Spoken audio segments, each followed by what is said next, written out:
तो let's see कि ये क्वेश्चन मैंने अटेम्प्ट किया था, prominent feature and stylistic element of Patna कलम आर्ट, ठीक है। और इसमें मेरे को 5 मार्क्स मिले थे out of 8, so it's decent one, है ना। IS वैली जो इंस्टीट्यूट है उसके द्वारा चेक किया गया था ये कॉपी, और उसी का टेस्ट सीरीज का ये पेपर है, मेरे द्वारा लिखा गया था, है ना। तो लेट्स सी कि क्या मैंने लिखा है और कैसे मैंने एड्रेस किया है। जब ये क्वेश्चन को देखा मैंने कैसे डिकोड किया, पहला चीज़ कि पटना कलम आर्ट मेरा सबसे पहला थीम बना कि इसके बारे में इंट्रो लिखना है और इसके अराउंड जो भी पूछा है वो लिखना है। जो प्रोमिनेंट फीचर था ये मेरा दूसरा हुआ कि इसका फीचर क्या है, इसमें क्या क्या एक्स्ट्रा एलिमेंट यूज़ किए गए हैं, वो चीज़ें मेरे को इसमें डालना था, और फिर कंक्लूजन इसको समराइज करते कि ये क्या था, ठीक है। तो इसमें थोड़ा सा एक्स्ट्रा ये भी मैंने डाला कि पटना कलम आर्ट जो है उसकी ओरिजिन और वो चीज़ें कैसे रही वो इंट्रो में दे दिया, ठीक है। और कैसे इसका इवोल्यूशन हुआ कि एक जगह से दूसरी जगह पर कैसे किया वो मैंने एड्रेस कर दिया। देखते हैं कैसे किया।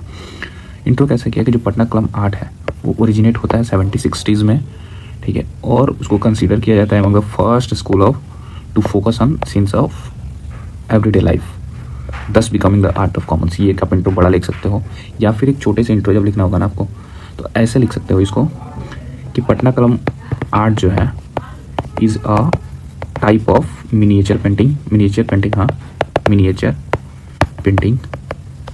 Which is an offshoot of Mughal art, ठीक है। मुगल आर्ट से इवॉल्व हुआ था, मतलब जो पटना कलम का बेस है वो मुगल आर्ट है, बट मुगल आर्ट में क्या था कि ये रॉयल पेट्रोनेज और रॉयल जो थीम था ना उसको कवर अप करता था, बट पटना कलम आर्ट जो है ना वो आर्ट ऑफ द कॉमन था। तो आप इसको लिख सकते हो, ठीक है। देखो ये जो पार्ट है ना इसको आप नीचे भी लिख सकते हो इन द बॉडी, और यहाँ पे भी चलेगा। मैंने यहाँ पे दिखा दिया कि इवोल्यूशन ऑफ पटना कलम आर्ट जो है वो कैसे हुआ था। पहले वो राजपूताना में था, ठीक है, राजपूताना से ओरिजिन हुआ था, उससे शिफ्ट होकर ये दिल्ली और आगरा साइड में गया। दिल्ली आगरा के बाद से ये शिफ्ट हुआ मुर्शिदाबाद में, मतलब बंगाल वाले साइड में। जब बंगाल का डिक्लाइन शुरू हुआ तो ये मूव हुआ फर्दर पटना में, राइट। तो ये था उसका ओरिजिन, और यहाँ से ऑलमोस्ट ख़त्म हो गया। बिहार में जो अगर पटना कलम आर्ट की सेंटर की बात की जाए तो कौन कौन सा था, पटना, दानापुर, आरा, और भी था, बट ये था मेजर। प्रोमिनेंट फीचर देखते हैं, जो कि अपना सेकंड स्टेटमेंट को एड्रेस करना था कि प्रोमिनेंट फीचर क्या है इसका।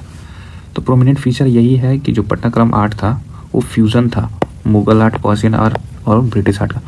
देखो मुगल आर्ट से बेस वाला जो पार्ट लिया था ना, मतलब बेसिक थीम्स जो भी थे वो कैसे पेंटिंग करना एंड ऑल वो चीज़ें। ब्रिटिश को लिया था कि ब्रिटिश को बेचना था, ठीक है। पर्शियन का था कि थोड़ा सा और भी ज़्यादा डेकोरेटिव हो जाए, ठीक है, तो अट्रैक्टिव हो कि अदर मार्केट में भी वहाँ पे जाए तो थोड़ा सा बिके या डिमांड उसका बढ़े। तो इसलिए ये एक फ्यूज़न था ऑफ डिफरेंट आर्ट फॉर्म्स, और यूनिकनेस ये था कि ये डेली लाइफ के सीन्स को डिपिक्ट करता था, ठीक है।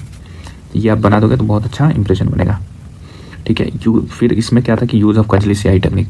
कजली स्याही टेक्निक क्या था कि मतलब ना इसमें डायरेक्ट ब्रश का यूज़ करते थे हम लोग, डायरेक्ट ब्रश का यूज़ करते थे, और पेंसिल से पहले स्केच नहीं बनाते थे, राइट।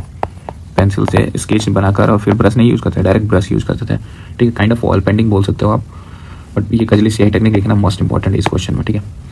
सब्जेक्ट ऑफ आर्ट जो है वो बेस्ड था कास्ट ऑक्यूपेशन पे, ठीक है, जिसको फिरकी कहते थे, ठीक है। यानी कि कारपेंटर है तो कारपेंटर के थीम पे बनाएगा, आयरन स्मिथ है तो उसके बनाएगा, तो उस बेसिस पे था, है ना। जो कलर यूज़ किया जाता था इसमें, ठीक है, वो कैसा था कि इंडिगो से एक्सट्रैक्ट किया हुआ था, इंडिगो प्लांट से जो फ्लावर्स थे उसके, ठीक है। और अब जो सेकंड पार्ट था कि स्टाइलिस्टिक एलिमेंट क्या क्या था पटना कलम आर्ट में, तो वो देखो यहाँ पे क्या था कि जो ब्रश यूज़ होता था वो किसका था, वो एनिमल फर का था, एनिमल हेयर का था, ठीक है। कलर जो होते थे वो क्या था, नेचुरलिस्टिक डाई यूज होता था, ठीक है। जो शेडिंग होते थे मतलब ऐसे था ना, ये जो शेडिंग होता था तो सॉफ्ट वॉशेस का यूज़ करता था फॉर बॉर्डर लाइन्स, है ना। जो बैकग्राउंड होता था उसका वो प्लेन होता था, जो बैकग्राउंड होता था उसमें कुछ नहीं था, सिर्फ बादल का वो बना दिया गया, क्लियर था। यहाँ पे पेंटिंग है तो बस यहीं पे बाकी सब क्लियर होता था, ठीक है। फेशियल जो फीचर था, मतलब अगर किसी ह्यूमन का और वो सब चीज़ों का बनाया गया तो क्या था कि ये ह्यूमन फेस जो था वो पॉइंटेड नोज था ऐसे, ठीक है, ये इमेज था, है ना। तो पॉइंटेड नोज दिखेगा आपको, पॉइंटेड नोज, और जो लीन फेस था वो वीमेन का था, और हेवी आईब्रोज एंड बिग मुस्टेच जो था वो किसका थे, मैन के थे। फिर जो सब्जेक्ट ऑफ एलिमेंट था उसमें एक और चीज़ आ गया कि कॉमन सब्जेक्ट उसमें इन्वॉल्व थे, जैसे कि fish seller, basket makers, daily labourers, ठीक है। Apart from that festival gathering जो था वो था, ठीक है। तो ये सब मेंशन कर सकते हो। ब्रिटिशर का जो असेंबली नहीं होता है, ब्रिटिश असेंबली कर रहे हैं वहाँ पे, तो उन सब के, और यहाँ पे पब्लिक बाकी भरा हुआ है, तो उस तरह का भी डिपिक्शन था। तो फाइनली कंक्लूड कैसे करें कि जो पटनाक्लम आर्ट है वो डिक्लाइन हो गया था due to lack of patronage. Obviously ये डिक्लाइन कर गया था बाद में, तो हम इसमें बॉडी में पूछा नहीं है तो डायरेक्ट डिक्लाइन देखते हैं कि ये डिक्लाइन हुआ था, ठीक है, because of lack of patronage, और उसकी डिमांड कम हो गई थी, and invention of photography and all हो गया था।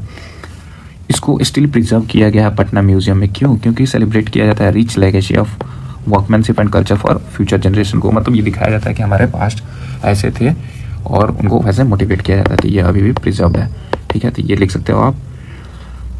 नाउ इसको आप कैसे कर सकते हो कि यहाँ पे देखो फीडबैक क्या मिला, कंटेंट बढ़िया है, स्ट्रक्चर बढ़िया है, रिप्रेजेंटेशन भी बढ़िया है। तो ओवरऑल ये अच्छा आंसर है, ठीक है, और इसको इतने मार्क्स भी मिले। आई होप कि आपको भी सही लगा होगा। Thank you.